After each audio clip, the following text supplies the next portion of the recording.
The moment 650,000 unsold jars started whispering a story of their own, Meghan Markle suddenly flooded social media with sunshine, smiling family memories, garden snapshots, and carefully curated nostalgia. Coincidence? Or was something far bigger hiding behind those golden hour photographs? Because while the internet was busy admiring flowers, footballs, and family moments, a completely different narrative was quietly exploding beneath the surface. And once you connect the timing, the numbers, the headlines, and the reactions, the entire picture starts looking a lot less like a happy family album and a lot more like a desperate attempt to redirect attention away from a growing crisis. The real reason why Meghan Markle made that totally bizarre Instagram post overnight with new pictures of her sort of lying with her face covered, weird shots of the garden, of course, Harry and a very odd looking Archie with a football ball. Oh yeah, that's her. We're going to get to the outfit, don't worry. And the chopping of the onions and the dirty t-shirt. But I think what's important is first to tell you why. Why did we get these totally bizarre images that Meghan Markle is calling springing into summer? It's because she wants to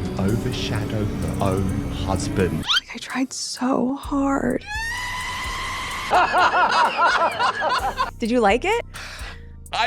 I'm almost speechless. Oh man, it's so funny, Dan. It's so funny. The story begins with one of the strangest social media posts Meghan has shared in recent memory. There she was, posting dreamy images filled with warm sunlight, carefully framed family moments, garden scenes, and affectionate snapshots that seem designed to project one message and one message only. Everything is wonderful. Everything is thriving. Everything is under control. But observers immediately noticed something unusual. The timing was almost too perfect, almost too convenient. According to reports circulating online, discussions surrounding enormous inventory levels connected to the As Ever brand had suddenly become impossible to ignore. Questions were emerging. Numbers were being examined. Analysts were starting to wonder whether the public enthusiasm being projected actually matched what was happening behind the scenes. Then suddenly, social media became filled with family photographs instead of business discussions. And that is where people started asking uncomfortable questions. Why now? Why this particular collection of images? Why this sudden emotional display? Because buried among those cheerful photos sat a detail that many viewers completely missed. One of the most heartwarming photographs appeared to be years old, not months old, years old. A memory from another era being repackaged for the present moment. And when critics noticed that detail, the entire mood surrounding the post shifted dramatically. Now, the most devastating image of all of them, and many of them are compromising and shocking, is an image of Harry, showing him to be utterly miserable. But there is a shocking twist. You will not believe it. Also, in just a moment, I'm going to reveal the sinister messaging behind the photograph of Lily, with Meghan effectively calling her a queen, which spells big trouble for the royal family going forward. The deeper people looked, the stranger things became. What initially appeared to be a harmless family update suddenly started generating theories everywhere. Every photograph became evidence. Every image became a clue. Every smiling moment became something viewers attempted to decode. And then another layer emerged. For her to be competing against Harry, she's always been after Harry's attention. That's why she hangs on to him like a limpet, why she attaches herself to him like a koala bear. You know, there is a constant need to touch Harry, and people at first said, oh, look, that's sweet. And then people started seeing, oh, she's actually controlling him. She's getting him to move in different directions. She's getting him to move out of the way. But also, it puts the attention back on. The photographs showed gardens, children playing, cooking moments, family togetherness, the kind of content designed to create warmth and emotional connection. But critics argued that the photographs were serving another purpose entirely. They believed the images were carefully timed to dominate headlines at a moment when someone else in the household was receiving attention. That someone was Prince Harry. For one rare moment, the spotlight wasn't focused on Meghan. It wasn't about controversy. It wasn't about branding. It wasn't about business ventures. It wasn't about criticism. Instead, Harry was receiving recognition entirely on his own. Why does she cut onions like this? I have no idea, but we are going to review this, as well as why is Meghan Markle trying to tell the world by posting a photo like this? We're going to address this, and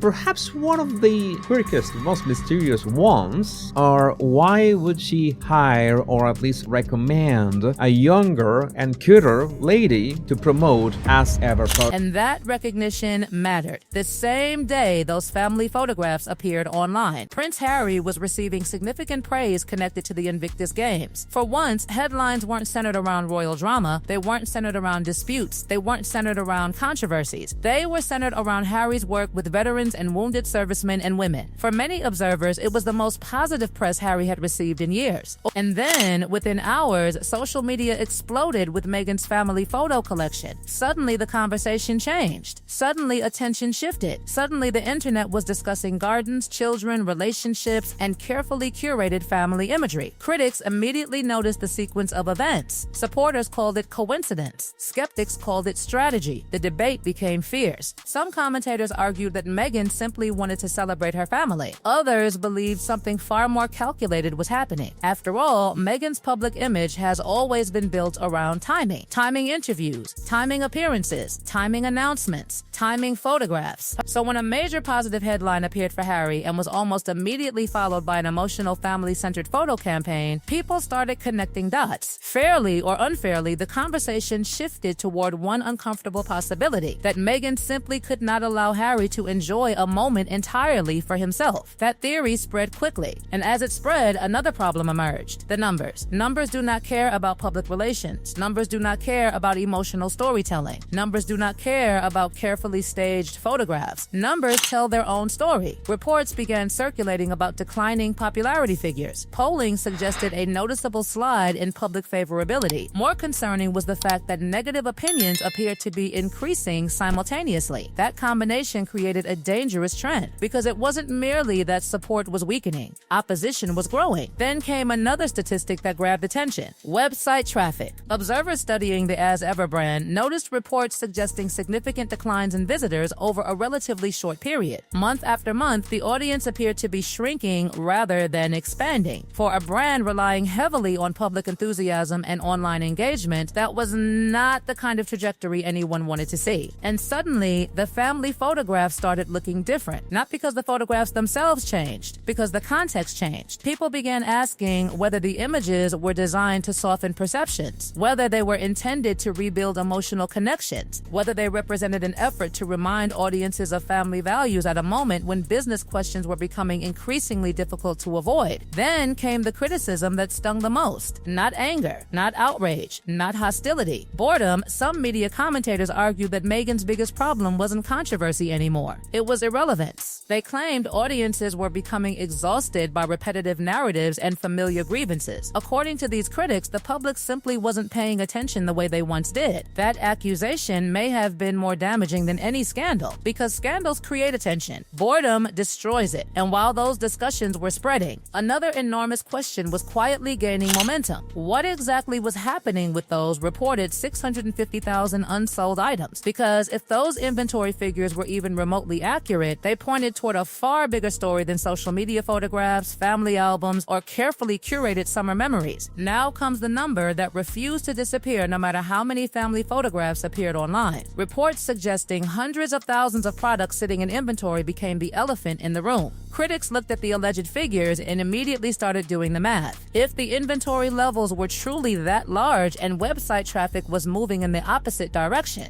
then somebody somewhere had a serious problem. Suddenly, the glowing photographs weren't being viewed as celebrations anymore. They were being viewed as distractions. The more people discussed family moments, the less they discussed warehouses, sales, traffic numbers, and business performance. And that is exactly why the conversation became so explosive. Because once the public suspects a distraction campaign, every future photograph becomes suspicious. Every future post gets analyzed. Every smile gets questioned. Then another development added fuel to the fire. Reports circulated suggesting that major business partnerships were no longer showing the same enthusiasm they once had. Commentators began drawing attention to what they described as a recurring pattern. Huge launches, massive publicity, tremendous headlines, followed by declining momentum, followed by silence, followed by difficult questions. The pattern became impossible for critics to ignore. They argued that the real problem wasn't the launch. Meghan had never struggled to launch something. The problem, they claimed, was maintaining long-term public enthusiasm once the initial excitement faded. That is when the story stopped being about jars. It stopped being about jam. It stopped being about website traffic. It became a story about credibility. Because credibility is everything when you're building a lifestyle brand. People don't just buy products, they buy the image. They buy buy the dream, they buy the story. And when cracks begin appearing in that story, customers start pulling away, slowly at first, then all at once. Meanwhile, something completely different was happening to Harry. While Meghan appeared trapped in a cycle of defending, explaining, and rebuilding, Harry was suddenly receiving recognition for something unrelated to royal disputes. His work with Invictus placed him back into a role many people once admired. For the first time in a long time, conversations about Harry weren't centered on family feuds. They were centered on purpose. And that shift created an uncomfortable contrast. One story was about declining numbers. The other was about renewed respect. One story was about business questions. The other was about personal achievement. One story felt defensive. The other felt hopeful. And observers couldn't stop comparing them. Then came the reports about Harry's desire to reconnect with Britain. Stories emerged suggesting he wanted a path back toward reconciliation. Not necessarily a return to royal duties. Not necessarily a dramatic comeback. Just a road back toward family connections before opportunities disappeared forever. Those reports struck an emotional nerve because they highlighted something many people had forgotten. Years had passed. Relationships had frozen. Time had continued moving forward. And every year that passes makes reconciliation harder, not easier.